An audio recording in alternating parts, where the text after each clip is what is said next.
வருஷத்துல ஒரு அது கோயில்ல கும்மி அடிச்சு பழக்கம். முளைப்பாரி போட்டிருக்கோம். சிலர் வந்து தெரியலன்னுவாங்க, சிலர் வந்து நம்ம கும்மியெல்லாம் அடிச்சு பழகிட்டு இது ஆடுறது ஈஸி ரொம்பவுமே. அவங்க எங்களுக்கு பழகி விட்டுருவாங்க போல, அந்த அளவுக்கு ஆடுறாங்க. எங்க சொல்லுங்க. இப்ப பாத்தீங்கன்னா நாங்க ஒரு பாட்டு பாடுறாங்க, நலங்கு பாட்டு. கல்யாணத்துக்கு முன்னாடி நலங்கு வைப்பீங்கல்ல, அந்த மாதிரி எங்க ஆளுங்களும் நலங்கு வைப்பாங்க. அப்ப பாட்டி அவங்க எங்களோட முன்னோர்கள் தான் பாட்டு பாடுவாங்க. அவங்க கிட்ட இருந்து நாங்க கத்துக்கிட்டு வந்து சும்மா நார்மலா தான் பாட போறோம், எங்களுக்கு தெரிஞ்ச மாதிரி பாட போறோம். நாங்க பாடும்போது ஃபர்ஸ்ட் நைட் நாங்க பாடி முடிக்கும் போது சோன்னு சொல்லுவோம். ஐயோ சோ அந்த சொல்லல, ராகமா சோ, அந்த சோ நீங்க தான் சொல்ல போறீங்க. சொல்லமா?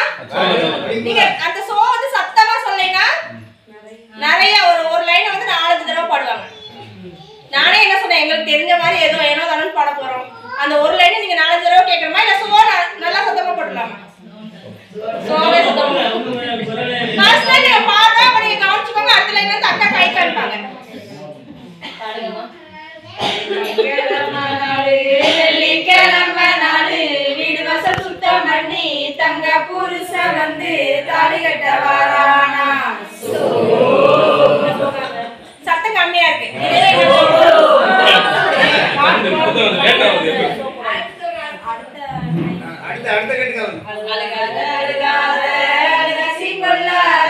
நாளைக்கு நேரம் தூங்க மச்சான் கட்டலில தூங்கி விளையாட.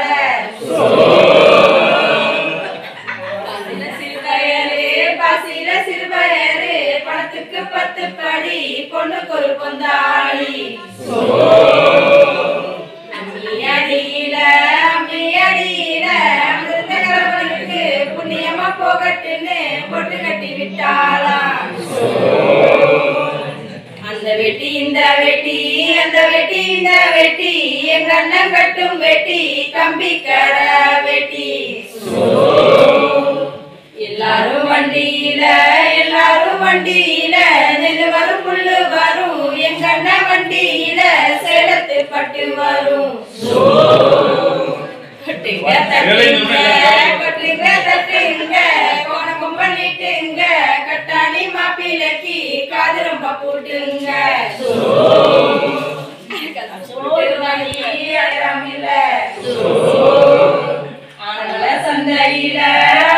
சந்தையில அவர்கிட்ட வாங்கையில வடமல்லி பொட்டுக்கார கைய பிடிக்காதடா, கைகளையும் சேதமாகும்.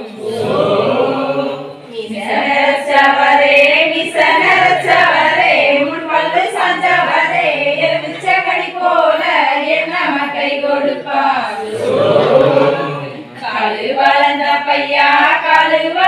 பையா கச்சேரி போன பையா போலீஸ் கச்சேரியா போதுமட உன்னழகு.